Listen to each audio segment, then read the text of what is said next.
Let's see how we do. All right, that is 5 past. I'm sure we'll have a few other people that will be joining us soon as well, but in the interest of time, we're going to get going now as well. Thank you all for joining us today. So today is the third webinar in a series we've been running this year called A Framework for Success. They are all standalone webinars. You don't have to have seen the previous ones. The idea behind it is that each webinar we talk about a key component in digital success, often related to marketing, but not always. Areas that we as a marketing agency and the companies we've partnered with have noticed are now more important than ever.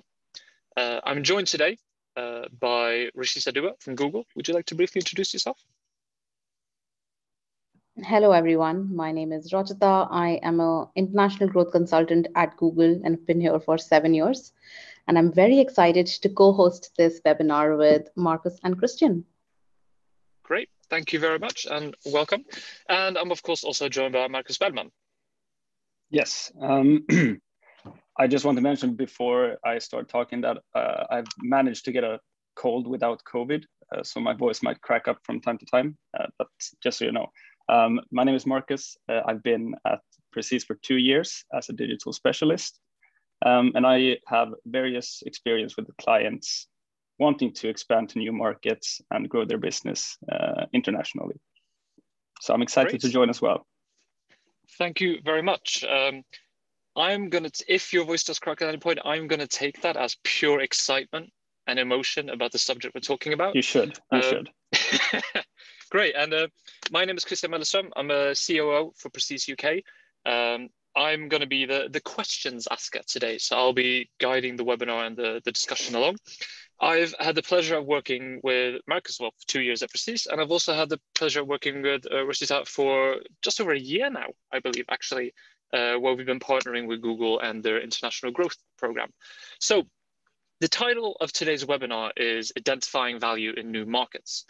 The idea behind it is that we want to provide you with a step-by-step framework or a guide to data-driven international expansion and go-to-market strategies.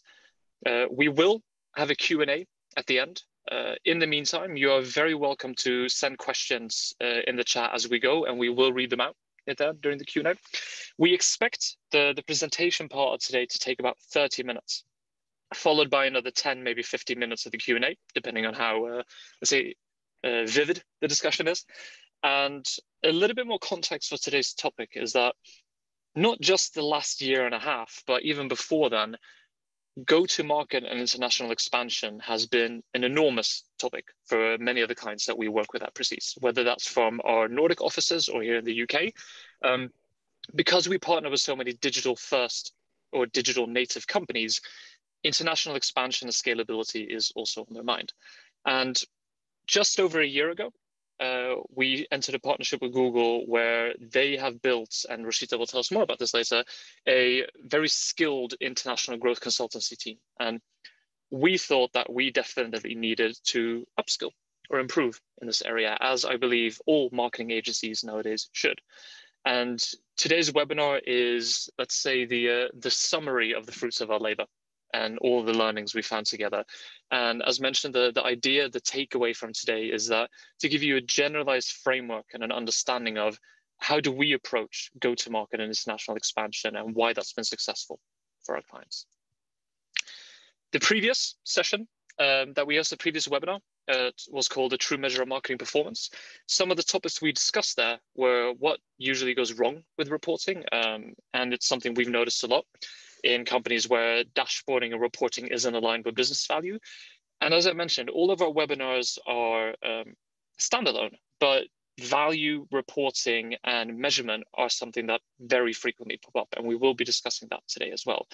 But first and foremost today, we're going to be discussing how to find new markets, new opportunities for your business, and how to seize that opportunity using the digital arena. The framework we're going to be discussing consists of 4 parts. First and foremost, it's about business readiness. And Marcus is going to tell us more about this in a bit. The reason we start with here is that very often where we've seen companies fail is a lack of business readiness or asking the right questions. Moving on from that, Marcus is going to talk us through finding the right market. So when you know your business is ready, how do you find the right market for you to expand to? Building on that, Rochita is going to talk us through what you actually do to expand into a market. What is the operational aspect of go-to-markets? And finally, last but certainly not least, Rochita will talk us through measuring success. How do you evaluate the impact of each individual step along the way, but also the process as a whole? To kick us off, Marcus, if I'm a business that's been successful, say in the UK or in Sweden, I'm a digital native, I sell my services or products online, how do I know if my organization is ready to expand into a new market? So, yeah, I would say that this first step is basically checking the feasibility, which means asking the big questions. And a few of those could be like, do you have the financial resources to make an expansion? How much are you willing to invest in an expansion? What kind of human resources are required for the expansion? It could be translation, it could be customer service that needs to be set up. Do you have that covered? Another question that could be important, depending on your business, could be how will you handle the logistics questions? What is needed to make sure that people actually get their product in a reasonable time? Is that possible? Can we make that happen? And then there's also an aspect of like legal limitations that could be connected with an expansion, but that's also very much depending on what industry you are within. But also one of the bigger questions. And actually already here in the step one, I think one of the biggest pitfalls lies, which is really underestimating the complexity and thinking that just, okay, we're succeeding here in our home market, let's just copy paste it and see what happens. It should work. And that's why you kind of need to ask these big questions, because you don't want this to be something that comes in your way when you're further down the road, let's say. So when you have put in a lot of time and then you realize, okay, this is not possible at all, then that's a waste of time. And if you don't make this feasibility check and only dive directly into the next steps, which is more of a demand analysis part, then you will soon find out that there are markets with a high demand for many categories. And they could be challenging to enter in different ways. And there's no need to name drop countries, but there is one that starts with a U and consists of 3 letters. That could always seem like a very good option in terms of demand. But then there are other bigger questions that you need to ask yourself, because the competition there is usually very fierce, and it could be very resource heavy to actually succeed. And then you need to be prepared for that. And then the last part I want to mention about this is also that you need to be asking yourself why you want to go international.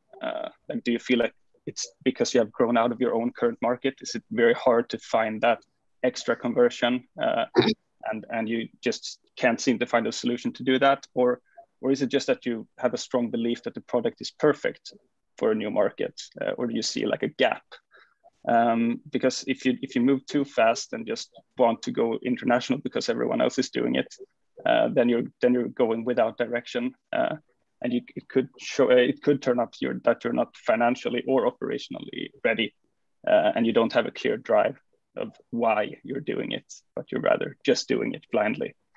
So I think that's my few points on the readiness part of the process. That's a very valid point, Marcus. It's true that digital acceleration is now allowing companies to reach customers more easily, more cost efficiently. But you're right. I think we need to all ask ourselves the question that, what are our business objectives for the next X years? Is export really the next best opportunity for our business? And most importantly, what Marcus mentioned, how prepared is our business for a change like that?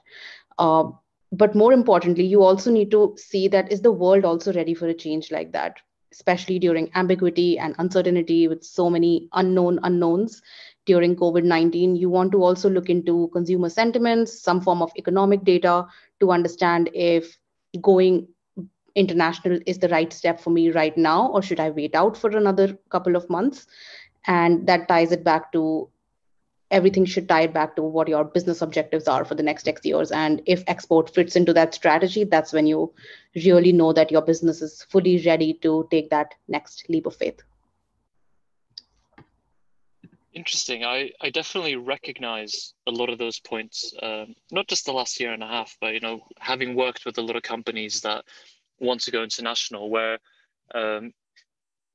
particularly with digitally savvy companies, there's an assumption that because we understand the digital, international expansion is easy because it's a global world now.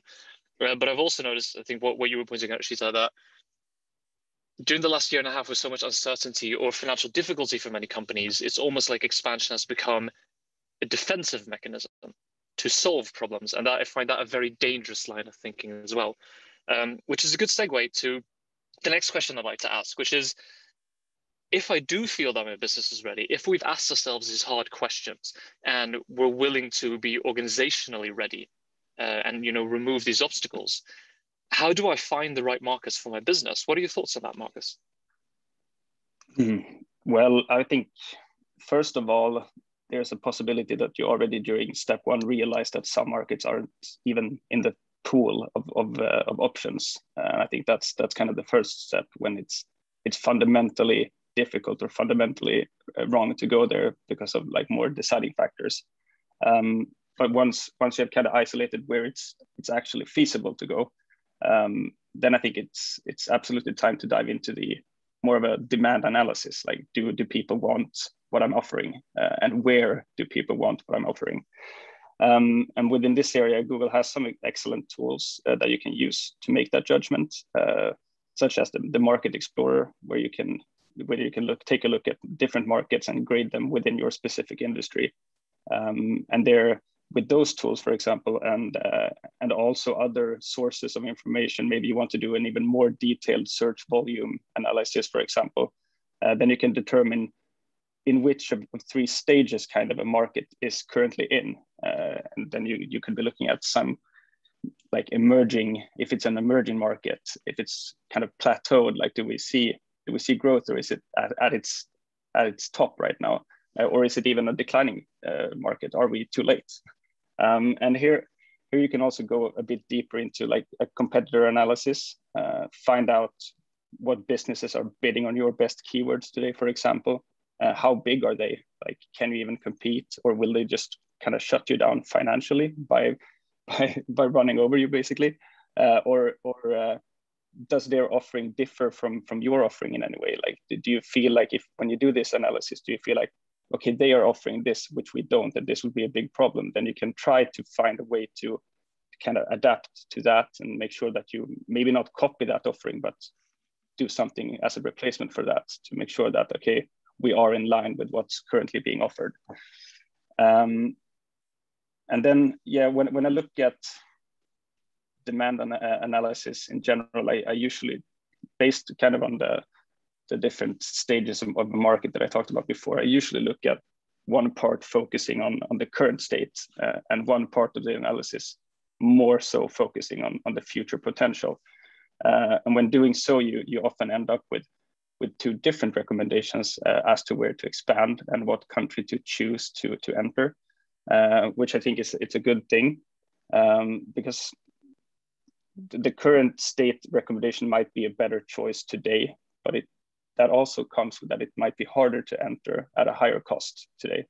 And then on the other hand, like a future potential market with a more like growth potential, then it might be easier to get going, but it might be a slower start, and you might have to realize that, okay, we need some more patience here, and then you revert back to the big questions, like, do we have the financial muscle to enter a market that is strong today, or are we rather in a position where we want to bet on the future and kind of make the best judgment we can today on what is the best market for, let's say, 5 or 10 years time.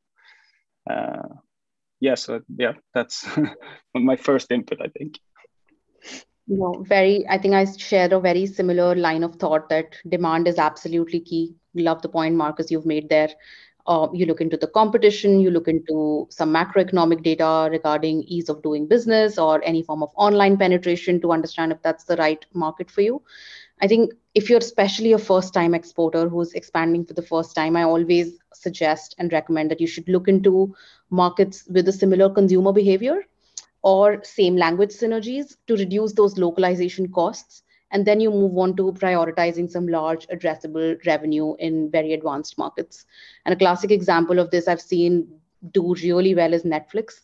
The first country Netflix ever expanded into was Canada, which is a geographically very close to and share many other similarities with the United States. And that way, Netflix was able to develop their internationalization capabilities, but they had less challenges on the foreignness part of it. So they were less acute over there.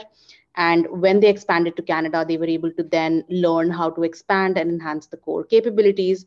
And that's when they took the leap of faith. And now we know Netflix is available in 190 countries. But that didn't happen overnight. So when you're thinking about where do I first go if I have a list of markets that I want to expand into, do look into for similar sized markets, similar synergies of any form to even do the hit and trial for yourself and learn from the mistakes that you might end up making in this process. I completely agree. I think that reminds me of a conversation you and I, Marcus, were having just a few days ago, where we were discussing how a lot of Swedish companies, when they start being successful, they immediately turn their gaze towards expanding in the US market, as you mentioned a few minutes ago. And it's so fascinating to me where arguably Swedish expansion into the rest of the Nordics, I'm not going to say it's easy, but that similarity that you're talking about, Rochita, it's there. And, the ease of doing business, therefore, or the ease of exporting is simplified. Whereas there's often almost a naive mindset in some Swedish companies where they think, right, well, I can just set up a New York office. I then have access to 320 million people. Everybody loves Sweden. It's going to go great. And I think more often than not, they are quite disappointed with the outcome of that plan and how short-sighted it may be. But Rochita, talking a little bit more about that, because now we're getting into actually going to market. We've found the right markets for us. We're ensured that our business is ready, let's say organizationally, philosophically even. What do I do once I've found these markets? How do I actually export into the market? How do I enter it? Yeah, you're right. So when you think about a go-to-market strategy, you want to think about making international expansion easy for yourself. And I think the foundation of that is how you're removing those critical operational hurdles. I think one thing I've learned over the last couple of years is that it's never just about marketing. It's always about making the customer feel good throughout the customer journey. And that's how you get into retention of customers, building loyalty, and building that brand presence for yourself.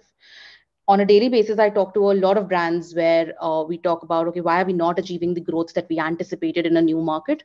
And when you deep dive, you realize that the operational setup was very one size fits all approach and not tailored according to the country or the market expectations, which sometimes can be very challenging. So usually we talk about four parts when we think about a go-to-market strategy, and I'll encourage all the brands thinking in a very similar way. The first thing is localization. I'll throw in a little stat there that 76% of the consumers would rather buy a product where information is actually in their native language. And localization also goes a little beyond just literal translations. It's important to leverage culture overall as well. So keeping in mind that you're localizing not just for the country's language, but the currency in itself, the market insights, the whole purchase funnel, and you're making sure that you're localizing for the culture as well. The second aspect we want to look at is mostly customer experience, market insights, any form of website analysis through the purchase funnel or product options, support options, whether it's pre-support or it's a phone support, chat support, email support. You'd see so many differences across these countries. I've usually noticed most of the Asian countries, you would notice that they require phone or chat support after the purchase is made, versus a lot of American and European countries would require some form of a chat support even before they make the purchase. So even optimizing to know when a customer wants to reach out to customer support, and do I make it self-serve? Do I invest into some form of automation in the form of a chat bot is extremely important. So you want to look into localizing that element of customer experience as well. And then when you move across the journey further, then it comes down to, okay, now the customer is ready to make a payment, but 67% of these online shoppers would actually abandon the carts because the site doesn't support a local payment method, or the local currency in which they want to buy. So it's very important that you're looking into those forms of payments that are localized. You're also looking into integrating those costs, and it could be a high operational cost depending on number of payment methods you want to offer, whether it's bank transfer, whether it's e-wallets. Now you'd notice a country like Germany, bank transfer is still such a huge primary way of making payments versus in the United States, you'd notice e-wallets becoming more and more popular, or debit and credit cards being most of the popular forms of payments. So you do want to look at that from a customer journey perspective, that once they've entered your website, they've looked at the products, they've chosen what they want to buy, you don't want them to abandon the cart at that point. So localizing for the right payment method then becomes extremely easy. And then the final part is, okay, I've placed my order. Now I'm waiting for the product to arrive. And that is where logistics becomes really important. Are you offering logistics in terms of delivery in the local form, free shipping, delivery lead time, returns and refunds? All countries have very different expectations. So you want to make sure that you're aligning your capabilities and customer preferences accordingly. Again, taking example of Germany, a large portion of the German customers would prioritize free delivery, and they also prioritize free return. So if you do not offer those two options, it's highly likely the customer is not going to end up ordering from your website. So you want to ensure that you're optimizing and also deciding on that trade-off, whether profitability is important or customer experience and their lifetime value is more important. But logistics becomes that last important lever, which will decide whether the customer comes back to you and what kind of an experience do you want to leave them with. And across all these four areas, I definitely want to call out that, Christian, you and I started this project a year ago talking about, okay, how do we help your team upskill themselves in these four areas to support customers in delivering incremental revenue and accelerating international growth for them. So I just want to call out to everybody who's attending the webinar today that we went through a curriculum which included learnings, knowledge-based quizzes, office hours, and task-based learning chapters to actually upskill all of Prestige Digital's team across these four operational areas. And now the team and myself sit down to build these compelling narratives to scale and amplify operational consultations for all the clients across. So if you do have something that you want to explore this with the team, absolutely would be great to go out to Christian and Marcus and ask for the support. Thank you.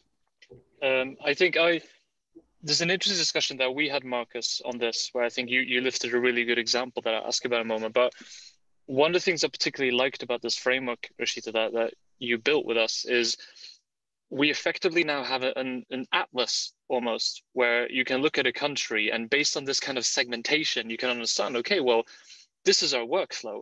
It's, you know, it's localization, it's logistics, it's payment methods, customer experience. These are the considerations for this market.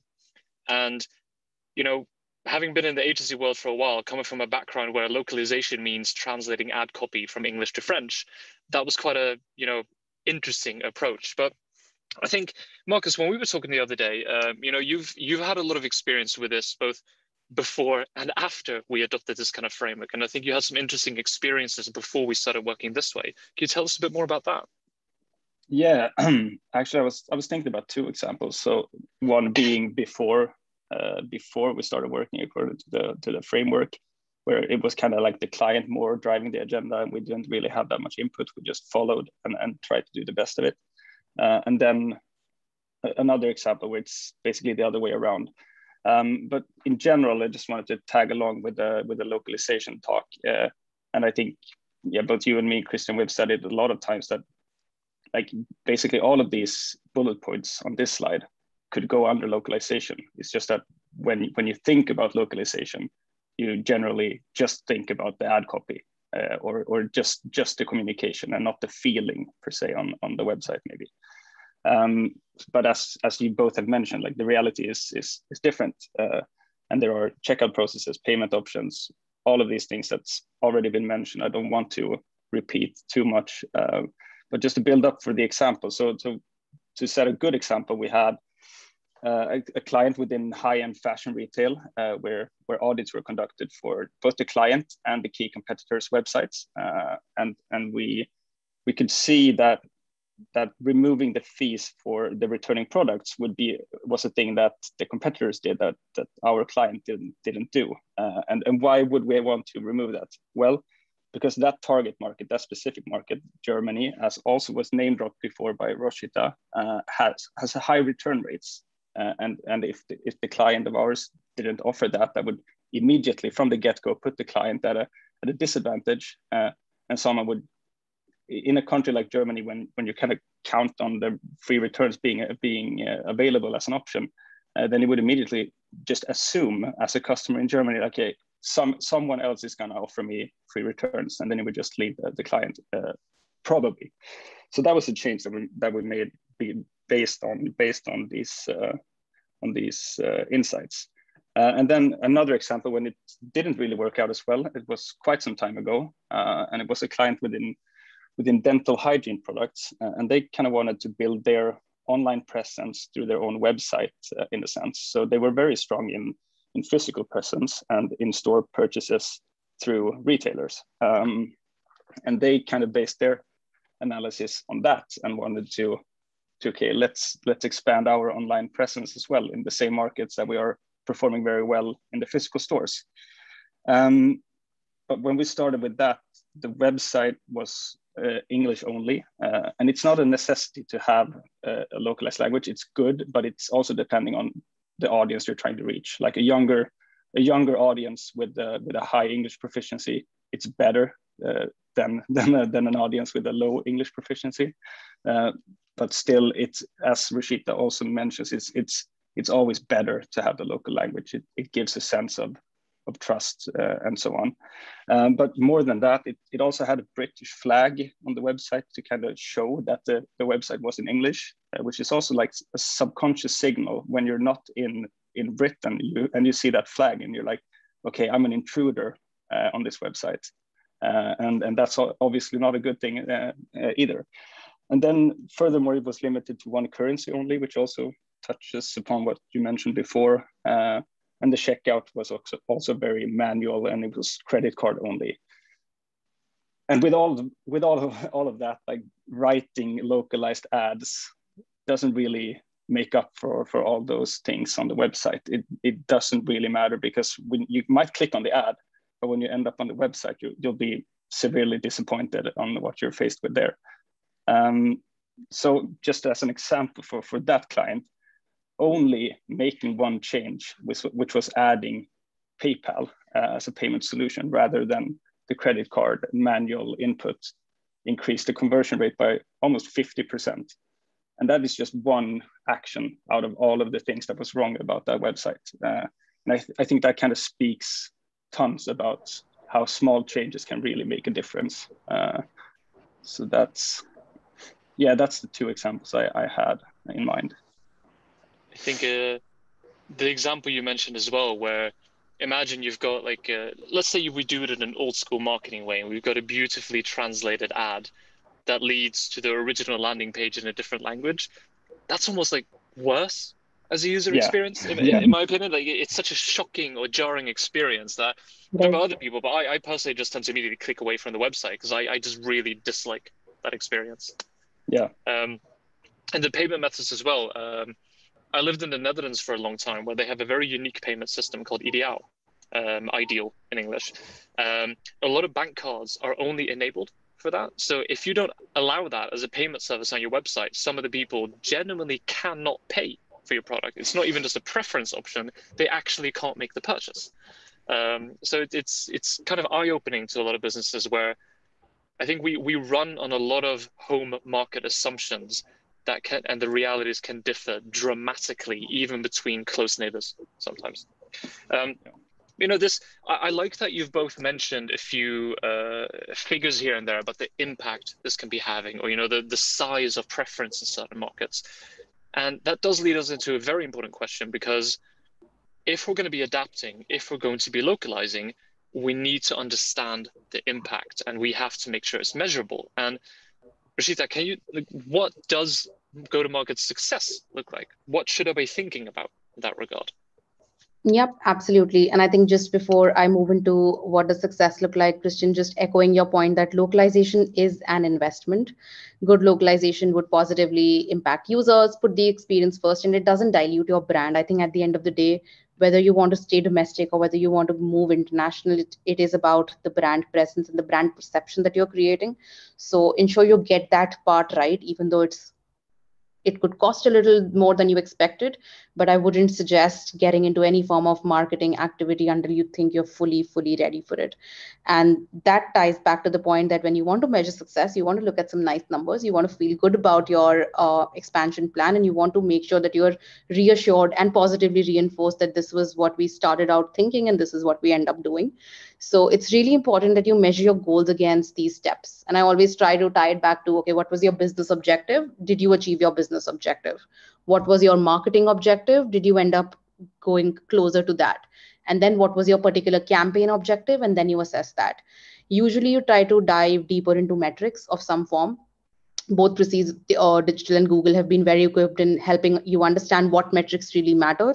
Don't have too many metrics to measure, but those 2 or 3 that really make a strong impact to you. And then you also want to look at any form of qualitative impact that you've been able to create, whether it's in the form of any brand lift that you saw, or increase in change in perception that you saw, or any positive PR that you were able to notice at the back of it. But usually I'd say is majority of the brands that I've worked with have 3 different type of business objectives that they want to achieve. Either they want to gain more market share, so you go back to assessing whether this was something they were able to achieve. Second is whether they were able to invest on par with their peers. So you do want to do a little bit of a comparative analysis to see how your peer set is performing as against you, to give yourself some benchmark. Or you want to become an industry leader, which of course is more of a run stage where you've already invested in certain countries for a long time and now you're ready to call yourself an industry thought leader. And have you been able to reach that stage? And for each of these stages, you would have some form of campaign metrics and some form of marketing objectives that you want to look at to be able to evaluate that success. But 2 things that I'd leave you all with the thought of is, A, keep your export strategy as simple as possible. Simplification is the key here. You don't want to overcomplicate it. And secondly, it's really valuable to look at your own domestic market and try to drive parity between your domestic and your international market. So it's a good benchmark to have. Peer set benchmark is absolutely great, but you also want to put yourself as a benchmark against your own business. So just try to look at, if you're a full expert in your domestic market, there's nothing better than looking at that metric and seeing, am I even close to that in my international market, and using that as a benchmark to improve your activities across go-to-market, across finding the right opportunity, and across your ad objectives. Wonderful. I think that makes a lot of sense to me. And I mean, the example that springs to mind is one that I, of course, have prepared for the next slide. And we built a case study on the work that we did together to understand that impact. So we've been partnering together for about 1.5 years now, Precise and Google, on this, and we had some pretty clear goals in that regard. We understood that we weren't well equipped to help our clients expand as much as we wanted to. We understood as well that the reality of our client base is that they want to actively expand into new markets. That might sound pretty simple and straightforward, but for a lot of companies, that's a pipe dream. They're not even considering the aspect of expanding. But what we're noticing more and more every year is this is top of mind for so many of our clients. And of course, using this to grow revenue position. And what works for us in that regard, now that we're talking about frameworks, is partnering with you, with Google, and developing our people on those skills, and having a framework-based, progressive, tools-geared approach. We've used that in that short time span, about 1.5 years. We've helped over 25 new clients expand globally. And we have basically a completely new service offering in that regard. And we've talked a lot about a framework today, and we've been referencing it. And what that looks like for us is these 4 steps. When we partner with a company, or how we think companies themselves should be thinking about this, is exactly the 4 steps that Rochita and Marcus, you've walked us through today. It's, before we even talk about what market with these companies, we have to ask them these questions. Because a surprisingly large amount of times, particularly as you were saying before, Rochita, with companies that haven't exported before, those questions haven't been considered because there are a lot of assumptions that are working there, particularly as you described before, Marcus, like the home market assumption, so to speak. And it's about having a clear plan and understanding your obstacles. So if you from the start can answer those questions and build a plan, and what we suggest is using these 4 stages, that immediately will set you at a competitive advantage with a lot of other companies, particularly like new digital natives or new companies in the digital arena that are growing fast, that are entering or trying to scale and export. And you need to do your research on these markets to find the right market. Exactly as you said, Marcus, and Rochita as well. It's if you don't understand the demand in the market, or if you misunderstand the demand and the needs of the market, which is probably even a bigger problem, then you're always getting off on the wrong foot. And it's happened many, many times that we've seen with our customer base that they've invested a lot of time and energy into expanding in a new market, but because they haven't gone about it in a straightforward and simple, but structured and measurable way, they've been burnt by the experience. And maybe that the organization has been so burnt by it that they've waited a year or two before they've dared expand again. And that's an enormous business opportunity that they've missed. So one thing I particularly like, Rochita, about you is, don't just benchmark against the peers in the new market you're entering, also benchmark against yourself. And I think in a way that's echoed here, that scale, use your learnings from your home market, the advantages you have, the strengths you have, the strong performance and expectations. Use that to benchmark, but don't copy and paste. Don't expect that the experience will be the same. You're in a new market where there are new realities, and you're very well established in your home market, whereas you might be a very new actor in the new market, and those do create different realities. For us, that's precise. When it comes to go-to-market itself and the operational aspect, we've built this into a step-by-step process with your help, Rochita, with a lot of your help. So for us, it's a very, very clear project plan, right? Like, we have these aspects to consider. And as you said, Marcus, and you said, Rochita, before you even think about activating the marketing, you need to have these pieces in place, because otherwise you're going to be burning through marketing spend without any results.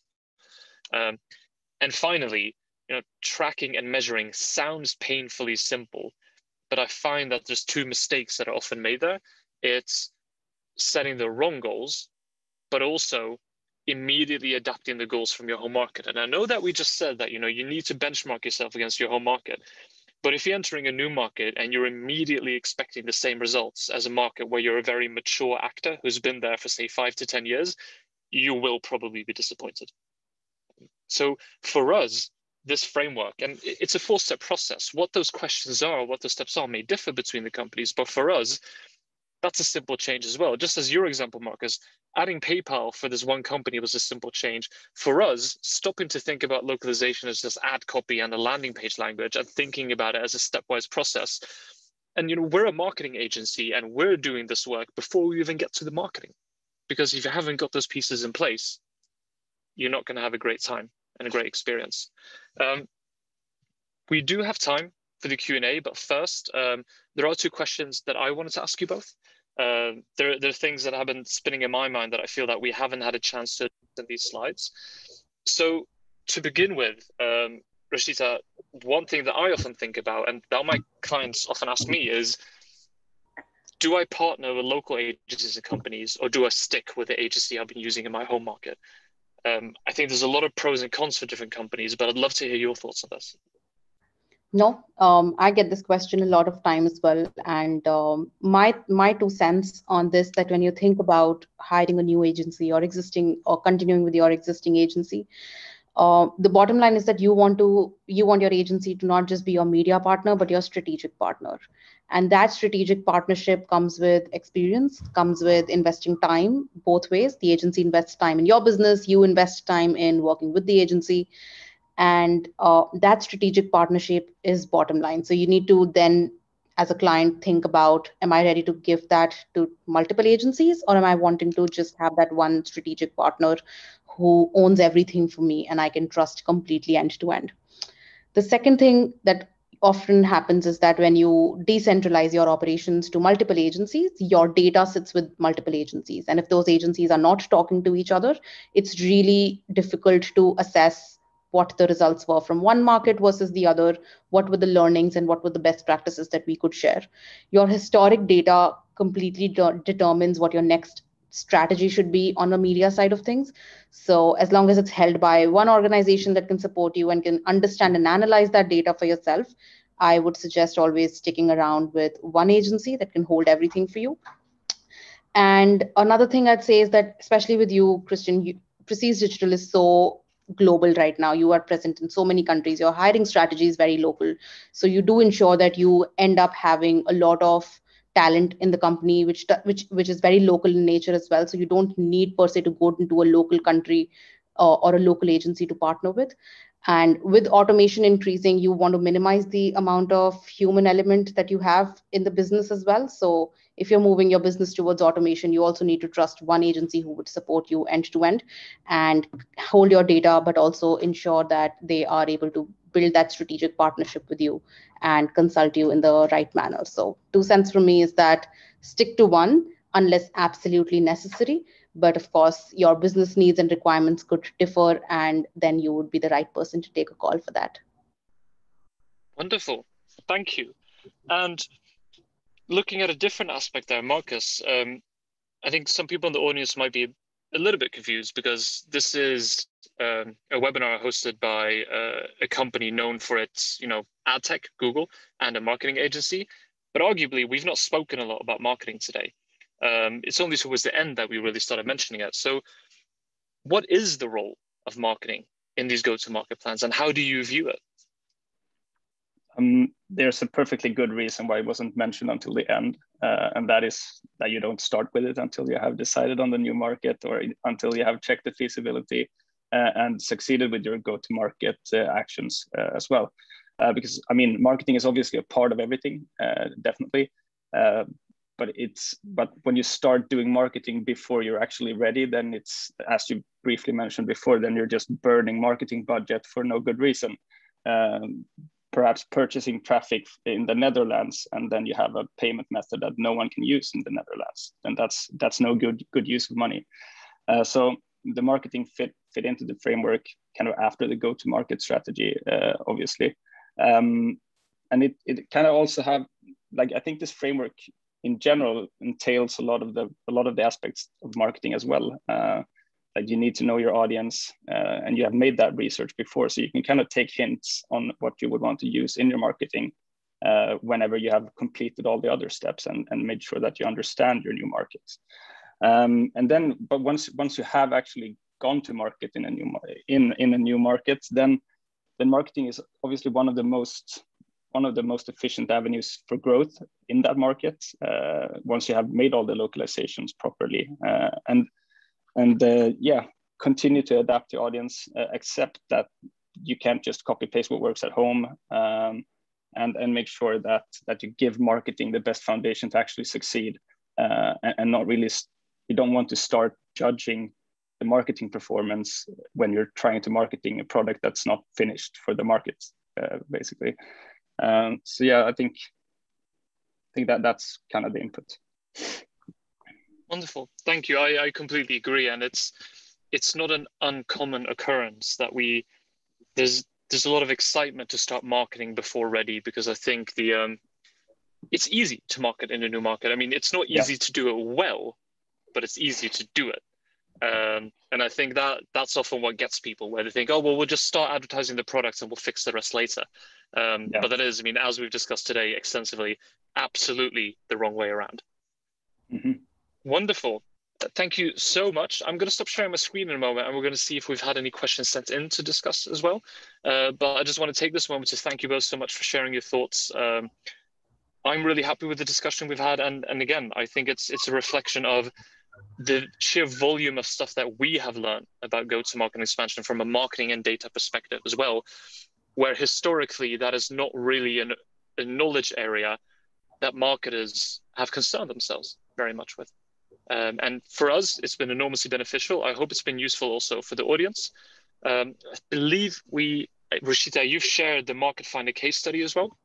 And I think that does a really good job of like referencing some of the tools we've been using, because today we focused on a framework and a process, but underlying that process, there are very clear project plans, there are very clear processes, and there are very clear tools being used. Something that you referenced, Marcus, is for getting the right data. And I think that one of the foundations of the successful go-to-market strategy is having the right data available. As I told you, Rochita, how pleased I am that we now effectively have an atlas where I can just select a country and I immediately know what we need to consider before we even start marketing. It's saved me a lot of sleepless nights, certainly. If any of the audience would like to send in any questions, please feel free to do so. Otherwise, I'd like to thank you for your attendance and for listening in to hearing us talk about go-to-market. This is a recorded webinar. We will be sharing it afterwards with some more information on go-to-market strategies and things to think about. But for now, I'd like to thank everybody's time. I'd like to thank you for your attention. And most of all, I'd like to thank Marcus and Rochita. Thank you so much for having me. Great. Thank you so much, everybody. And we hope to see you for the next webinar.